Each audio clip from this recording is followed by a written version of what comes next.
Good to see all of you tonight. And thankful for you and thankful for your attendance here. And I ask that you take out your Bible and turn to Luke chapter 14 and engage with me for the few moments that we have together. Probably a lot of us have maybe Bible verses on our wall in our house. I have several Bible verses, or a few Bible verses on our walls at our house. And I got some in my office. And there's usually some classics. We really love what Joshua says at the end of his book. For me and my house, we will serve the Lord. We put that on the wall. You know, it's a good thing to have on the wall. You know, maybe we like Philippians 4.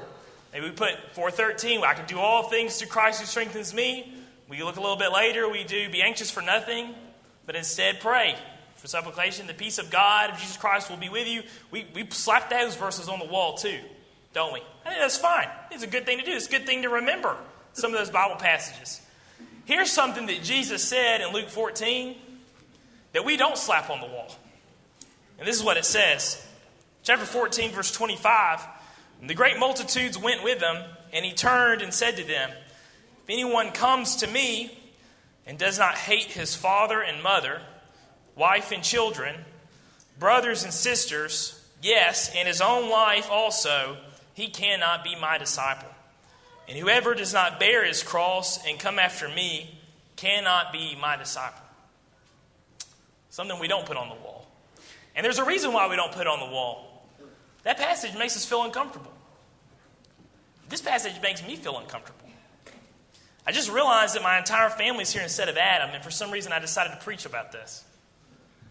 But here in 26, he says, flat out, if anyone comes to me and does not hate his father and mother, wife and children, brothers and sisters, yes, and his own life also, he cannot be my disciple. And usually when we get to this verse, we quickly say, okay, well, the Lord didn't tell you to hate your family. He's just telling you to choose him over your family, and we move on. And a lot of times we cover it that way because we go over this passage in Bible class. And usually a Bible class teacher like Alan the past couple of days, he's had to cover several chapters in just a few, minutes of time. We just don't have the time to go over these passages like this. And so let's take some time right now to go over this passage. I found something in 2 Corinthians that really helped me understand. I feel like I have a better understanding of verse 26 in Luke 14 because of this passage. I invite you to keep your finger here, keep your marker here in Luke 14, but turn to 2 Corinthians 3. 2 Corinthians 3. This passage that we're about to read has absolutely nothing to do with loving Christ. And it has absolutely nothing to do with our love for our family. What Paul's talking about in 2 Corinthians 3 is he's comparing the old law to the new law. And he makes the point that the glory of the new law is so bright and so amazing and so beautiful that it makes the glory of the old law look like it's not even there, that it's non-existent. Let's pick up here. Let's pick up in verse 7, chapter 3. But if the ministry of death, written and engraved on stones, was glorious, so that the children of Israel could not look steadily at the face of Moses because of the glory of his countenance, which glory was passing away, how will the ministry of the Spirit not be more glorious? For it in the ministry of condemnation had glory, the ministry of righteousness exceeds much more in glory. Especially here looking at verse 10. For even what was made glorious had no glory in this respect, because of the glory that excels. For if what is passing away was glorious, what remains is much more glorious. Paul making the point that if you got the old law and you had the new law, both had glory. The old law did have glory. But looking at verse 10, because you have the new law with so much more glory, a glory that excels, when you looked at the two and you compared the two, the new law's glory just outshone the old law's glory. And it looked like the old law's glory wasn't even there anymore because of how bright the new law is. A very easy example of this is comparing the sun and the moon. Maybe some of y'all have to wake up real early, 4 or 5 in the morning, especially in the wintertime. Sun hasn't come out yet. You're already hitting the road. And every once in a while we'll have a full moon that night. And you get to drive and you see that big old full moon. It's big, isn't it? And it's beautiful. And, usually when it's kind of closer to the horizon, it'll be even larger because the atmosphere, it maybe turn orange, it might be bright yellow. It looks just massive and you're impressed. Wow, look at the moon. Someone else in the car, you go, hey, look at the moon. And so we're amazed with the glory of the moon. But then all of a sudden dawn comes and that first little bit of light cracks through. The sun comes up. What happens to the moon? I don't even know where the moon is anymore. It just disappears. And if it's close to the sun, that's what happens. But if it's, behind us, you'll be able to kind of faintly still see the moon. But usually it's just this little speck, faded out, washed out in the blue from the sun. Because the glory of the sun outshone the glory of the moon to the point that it looks like the glory of the moon's not there anymore. And so then we go back to Luke 14, and we're talking about our love for our family, our love for our spouse, our love for our mother, our father, our brothers and sisters. Compare it to the love we have for Jesus Christ. And what we're supposed to take from this passage is that our love for Christ should be so great that if we compare it to the love for even our own spouse, our own mother, our own father, our own brothers and sisters, that our love for Christ would excel so greatly that it looks like our love for our family members don't even exist anymore. And having that understanding of this passage, I actually feel more uncomfortable. Because do I truly love Christ like that? Do I love Him to the point that if I put my own children, my own spouse, my own mother and father in comparison, that my love for Him would excel that of the love I have for them? It's a tough question. And I think it's a standard that Jesus has put so high that we will be reaching and pressing forward to try to reach that goal our entire life. Well, let's kind of break this open and examine this. First, let's just do some things. Do you love, Christ more than this person? And we'll give kind of some examples. And then our second phase, we'll just strictly talk about application. And I have some kind of questions we can ask ourselves to evaluate. Do we truly love Christ the way that we say we do? As we're here in Luke 14:25, do we love Christ? Because we should. We should love Christ more than our very own family members, right? If we read this again in Luke 14:25, this will be the third time we read it. Verse 26. If anyone comes to me and does not hate his father and mother, wife and children, brothers and sisters, yes, and his own life also, he cannot be my disciple.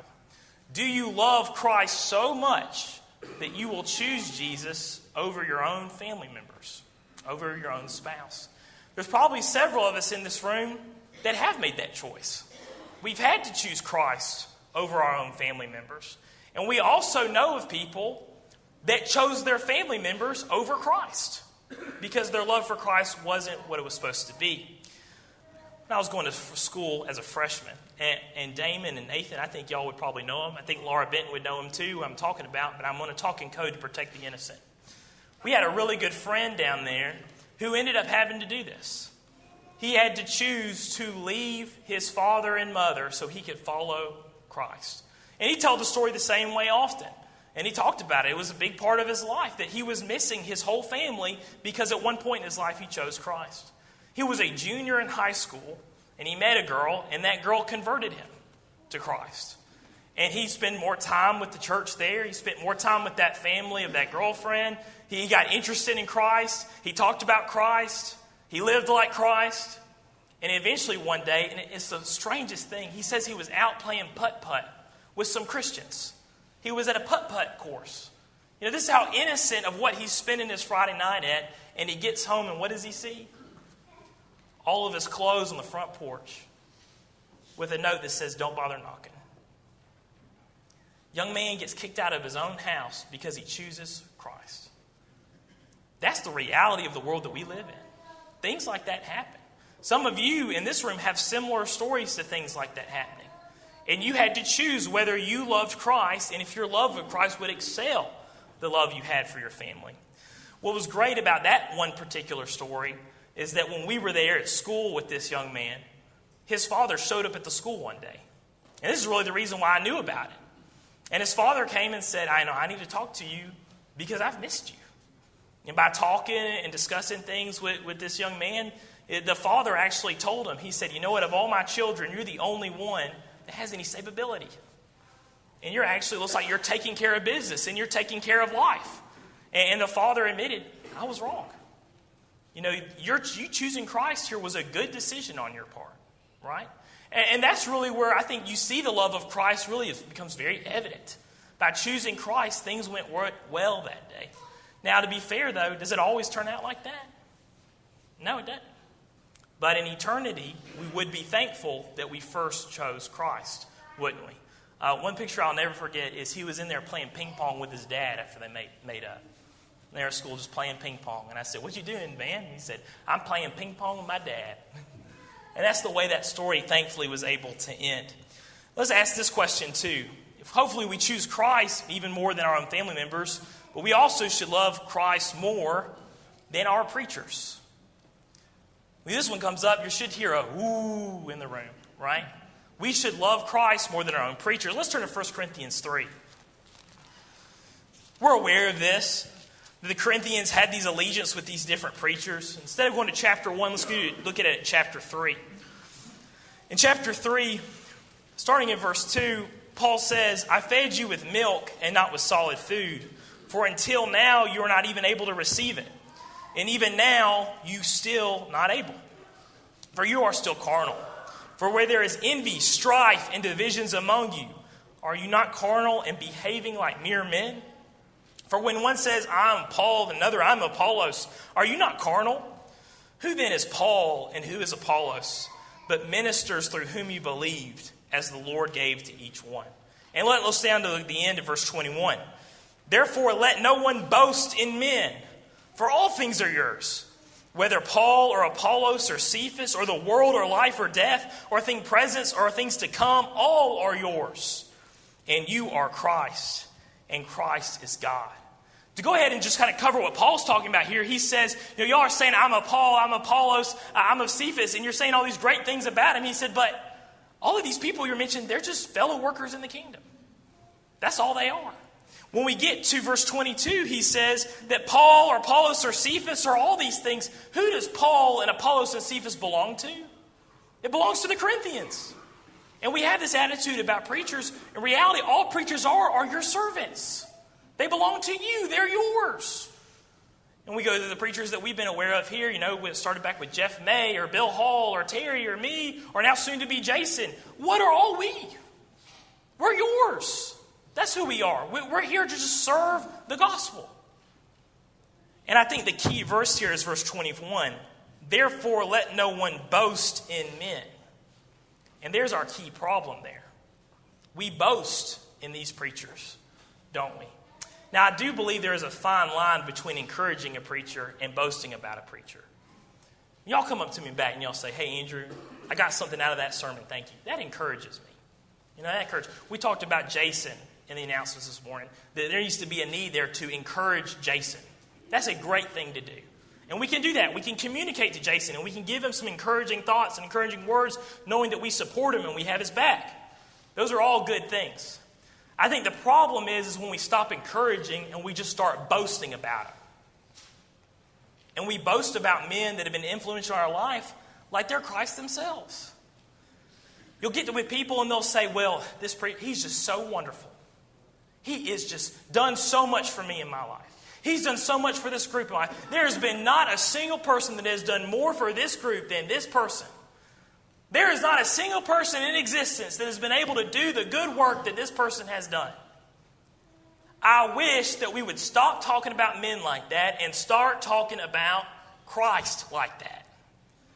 Because the people that will boast and boast and boast about preachers are not ever the same people that will boast and boast and boast and tell you about how much they love the Lord. They're not the same group of people. And for these people here in Corinth, when they've taken these divisions of these different preachers and Paul and Apollos and Cephas, all this is a symptom for them not loving Christ enough. They've put the focus on men instead of putting the focus on God. We leave 1 Corinthians 1 verse 31, the last verse of that chapter. He says, he who glories, let him glory in the Lord. Some of your versions say, he who boasts, let him boast in the Lord. All this is a symptom of not loving Christ enough. Another problem that comes in if you see in verse 3. He says, where there is envy, strife, and divisions among you, You're acting like you're carnal. You're acting like you're mere men. We seen Christians, or maybe even see ourselves, cause envy, strife, and divisions over preachers. Have we seen that? Absolutely, we've seen that. And what's the problem? The problem is we don't love Christ enough. That's the problem. And almost any problem we can pull out of our own hearts is because we don't love Christ enough. Going along with the same lines here, we should love Christ even more than our own local church. Let me just kind of reference some things from 1 Corinthians 5. We see that someone, of course, here has taken their father's wife as their own spouse, and their sexual immorality reported here in Corinth. And Paul says a few things about their attitude here. Verse 2, he says, "And you are puffed up, and not have rather mourned." If you look in verse 6, he says, "Your glorying is not good. Do you not know that little leaven leavens the whole lump? Therefore purge out the old leaven, that you may be a new lump, since you truly are unleavened, for indeed Christ, our Passover, was sacrificed for us." The question here is, do you love Christ more than our own local group? It doesn't tell us the reason why that the Corinthians were puffed up or why their glorying was not good, but they were glorying about something. I can picture that if this was us and we had this problem and we were puffed up and we were glorying about it, I can kind of imagine the things that we would say, though. We would say things like, well, look at us. Look how tolerant we are. Look how accepting we are. We'd even use this word. Look how loving we are, wouldn't we? We'd say things like that. And the whole time we're talking about how great we are and how wonderful we are and how good we're doing. We're puffing ourselves up. We're puffing ourselves up. And now we've fallen into sin. And what is this a symptom of? It's the symptom of we don't love Christ enough. That's the problem. And again, we've put our boast in men instead of putting our boast in Christ. Our allegiance always, number one, is Jesus Christ. When it comes to our loyalty to our local group here, this comes second. And actually, if we love the Lord, we will love this group. But we don't do it the opposite way. We don't love the group and then love Christ. When we love Christ, everything else is taken care of. Thinking back to Luke 14, there is the last person he has there. He says you have to hate your mother, your father, your wife, your brothers, your sisters. And then in the end there, he says, and also who? Yourself. And then he says that if you want to follow him, you have to deny yourself and carry your cross. And I want to kind of break this one open a little bigger, and so we can do some self-evaluation and ask our own questions. Do we really love Christ? Do you love Christ? Because if so, Christ says he would make his home with you. Let's turn to the book of John, and we'll be staying really here in John 14, John 15. Here Christ coming to near the end of his life before the crucifixion, and he gets his disciples together and starts giving them the lessons that they need to know right then. There's a lot of lessons here about love in John 14, John 15. If you look in John 14, verse 23, after Judas, the one that was not Iscariot, asks this question, he answers in verse 23, if anyone loves me, he will keep my word. And my Father will love him, and we will come to him and make our home with him. He who does not love me does not keep my words. And the word which you hear is not mine, but the Father who sent me. Earlier we could look in this passage and we have the famous line when Jesus says, if you love me, you will keep my commandments, right? This is kind of an interesting perspective of it, maybe a verse we don't go to. If anyone loves me, he will keep my word. And my Father will love him, and we will come to him and make our home with him. If truly you love Christ, Christ says that him and the Father come and they make their home your home. Maybe it would be the other way around. They make their home your home. And they come and they live with you. If we take some application out of this passage, let me just ask a few questions. Would Jesus Christ come and live in your house? If you really do love him, he probably would. Would Jesus come and sit on your couch and watch the things you watch on TV? Would Jesus Christ go and watch the movies that you go watch? Would Jesus Christ ride shotgun with you in your car on the way to work and listen to the music that you listen to? Or the podcasts that you listen to? Would Jesus Christ eat at your dinner table and have the discussions that your family has? Would he be a part of that? Because if you truly love him, he would. if you realize that you don't think Christ would do those things with you, if you don't think Jesus Christ does consider your home to be his home, then guess what? You probably don't love Christ the way you should. And that's what I take from this passage. You'll notice all of these kind of go along the same line here.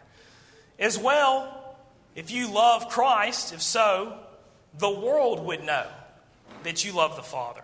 Look at verse 31 of this same chapter. Jesus says here, talking about himself, let's start in verse 30. I will no longer talk much with you, for the ruler of this world is coming, and he has nothing in me. But that the world may know that I love the Father, and as the Father gave me a commandment, so I do. Arise, let us go from here. Jesus here talking about himself, being that he's about to obey the commandment from the Father, which is to be crucified. And he says that because he's going to arise and go and fulfill the Father's commandment, the world's going to know now that he loves the Father. And we go to other passages and we know that Jesus talks about loving our light, shining our light. He talks about not hiding our light under a basket. He says about teaching the truth, spreading the truth, some of the things we talked about in the announcements. Do we love Christ enough that the world knows that we love the Father? Do your coworkers know? Right now, the coworkers you work with, do they know that you love Christ? Y'all that are still in school, do the people that sit in class with you, and now they've been sitting in class with you, all semester, do they know that you love Christ? Do the people around you in the world, do they know that you actually love God? Are you someone that talks about God? Are you someone that doesn't shy away from conversations about God? Are you someone that absolutely shows people, hey, I love God. I love Christ. Because Jesus says that if you do love the Father, you would say things like that, right? I think maybe the cold, hard truth and the cold, hard reality for a lot of us, including me, is that the people in this town don't know that we love Christ because we don't talk about it. And we've learned, from society to keep our mouth shut about those things. People will say, if you want to go make friendships, don't share your beliefs. Keep your mouth shut. Don't bring up Christ. And we've allowed that to influence us to the point now people don't know that we love God. And if God says that we don't tell people and people don't know that we don't love God, then like Christ here, do we really love them? When we love someone, we talk about them. And now we've kept our mouth shut. To take it another level here, what about our internet pages? Boy, have I preached about Facebook. I dream, I have a dream that one day I will not have to preach about Facebook. But that day is not coming. Maybe we've seen a lot on the news about, Zuckerberg and all these things and how Zuckerberg and Facebook, by the way, they're collecting all your data, right? That's what's going on. I imagine just one of these guys sitting at Facebook headquarters looking at all your data. Did they know you love Christ? Because the way a lot of us post on Facebook and post on Instagram and post on Snapchat, which, by the way, God sees those things, doesn't he? They don't know we love Christ. Because if we really loved Christ, we would keep his commandments. And we would let people know on those web pages that we love God. And we would post things that are loving to God. We would post things that Jesus would approve of.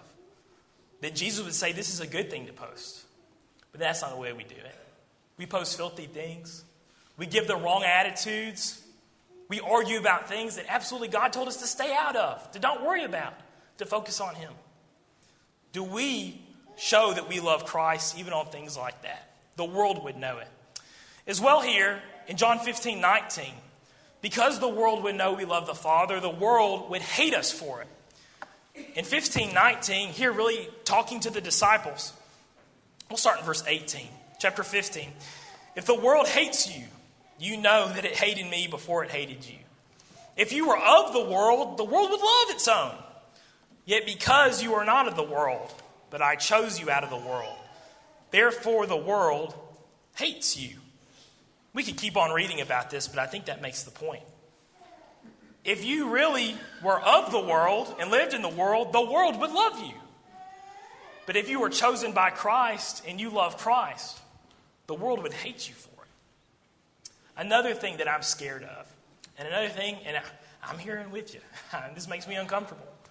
When I look around, do I see people the world hates? That's not actually what I think about. I think about a lot of us here are actually very popular. And our communities love us. And people are thankful for us. There's a lot of good things that can come out of that. And let me clarify, we'll come back full circle, we'll clarify at the end. But I think a lot of us are very popular. And like we talk about in Peter, that the world thinks we're weird, that we don't run with them. I think there's probably a lot of us, that there's not a lot of people in the world that consider us weird because we love Christ. Well, is it because Jesus lived in a ancient time and things were backwards then and now things are better? I don't know if I can say that. Or is it because we're just not practicing our love for Christ like he's asked us to? Do I have time for this? I do have time for this story. All right, let me take a side here. We're going to come back to this. I absolutely have become obsessed with 1840 Civil War restoration movement. I do all this for fun. You just find little articles and stuff and I read them. It's completely for fun. But there's something interesting that I found. In 1840, there was a name named William Ford. Forgot his name. William Ford, and he lived in Louisiana. 1840, he was a slave owner. What made William Ford famous is that he was one of the owners of Solomon Northup. And you've maybe heard that name from two things. There's a book, 12 Years a Slave. And there was a movie that came out, 12 Years a Slave, about a man named William Northup that was taken. He was kidnapped from the North. He was a black man, and he was sold into slavery. And he ended up living in the South as a slave for 12 years until his lawyer came and rescued him. It's not a book for the faint of heart. It's not a movie for the faint of heart either. But one of his captors that he actually kind of liked was William Ford. And I was just kind of reading about William Ford and learning some things about William Ford. Come to find out, I find out that William Ford was a member of the church. And William Ford left the denomination and began teaching his family members and some of his own slaves that they had to be baptized for the remission of sins. And he started hosting church gatherings in his house on the first day of the week to take the Lord's Supper. Started preaching to others that they needed to come out of denominations and they needed to work as local autonomous groups. And while all of these things are happening all the way back in 1840, how did the townspeople in Louisiana feel about this? They hate him for it. And William Ford ends up being excommunicated by several of the different denominations there in his hometown of Louisiana. And they were announcing in other churches, stay away from William Ford. Stay away from him. Don't talk to him about Christ. And that is the reaction because of his love for Christ. You see something like that happen in 1840. Did things like that happen anymore? Where actually other people are trying to guard the truth out of their hearts and protect the townspeople from these people that love God. I read about it a lot happening in the 1840s, but I just don't read a lot about it happening now. And I wonder if it's, again, another symptom of us not loving Christ. To clarify some things, if we read the book of 1 Peter, we learn that there's a balance here. It's not that the world hates us because we're an evildoer, because we're rude and we're a jerk. Peter says if you do those things and the world hates you, you deserve it. He says, though, but if you suffer for Christ, there's honor in that. And there's glory in that. Because Christ first suffered for us because he loved us. Are we willing to suffer for Christ because we love him? Finally, here in John 15:11, here's something he says to the disciples. He says, these things I have spoken to you, that my joy may remain in you, and that your joy may be full. This is my commandment, that you love one another as I have loved you. Greater love has no one than this, than to lay down one's life for his friends. You are my friends, if you do whatever I command you. No longer do I call you servants, for a servant does not know what his master is doing, but I have called you friends, for all things that I heard from my Father I have made known to you. You did not choose me, but I chose you, and appointed you that you should go and bear fruit, and that your fruit should remain, that whatever you ask the Father in my name, I will give to you. These things I command you, that you love one another. Keep it real simple. If you love Christ, then you will love one another. We will love each other if we love Christ. John expounds on this in his epistle, and he says that if you say that you love God and hate your brother, you're a liar. But if you say that you love God and you do love your brother, I'm not going to say it, but I want to say you're a truther. Instead, I'll say you are of the truth. right? Because you truly do love Christ the way you should. If we think back on 1 Corinthians 3 that we already read, and he says, where does the envy and the strife and the division come from you? Again, what was that? That was a symptom of them not loving Christ. When we have envy and strife, and y'all go to home and you go to bed tonight and think, man, this brother, this sister, they have just gotten under my skin. That's all I can think about. And that frustration is just absorbed in my heart that I don't love that person anymore. That too is a symptom of you not loving Christ enough. What a high standard God has put us forth. And of course, why does Christ, give us a reason why we should love Christ? Because he first loved us, right? If Christ first loves us and is willing to sacrifice himself for us, we should certainly be able to love our brethren. We should certainly be okay with the world knowing that we love Christ. And of course, we should live the type of life that the Lord actually would come and make his home with us if we truly did love the Lord. Thank you for your attention tonight. Thank you for your attention this morning as well. The Lord called my bluff. And I said, let's imagine that he comes back after we say amen. The Lord didn't come back. And Peter tells us why the Lord didn't come back. It's because the Lord loves us, and he's long-suffering. And the Lord knew that there were people out here that still have not yet obeyed the gospel. You were given an opportunity. You were given a second chance. Why won't you take that second chance if you need to obey the gospel of Jesus Christ? If there's something that you've done and you know that you don't love Christ the way you should, and you know there's people out there that know that you don't love Christ the way you should, and maybe even we know that you don't love Christ like we should, why can't us help you? That's what we want, right? If there's anyone here that has that need and would like the prayers here at the congregation, why don't you come forward as we stand and as we sing?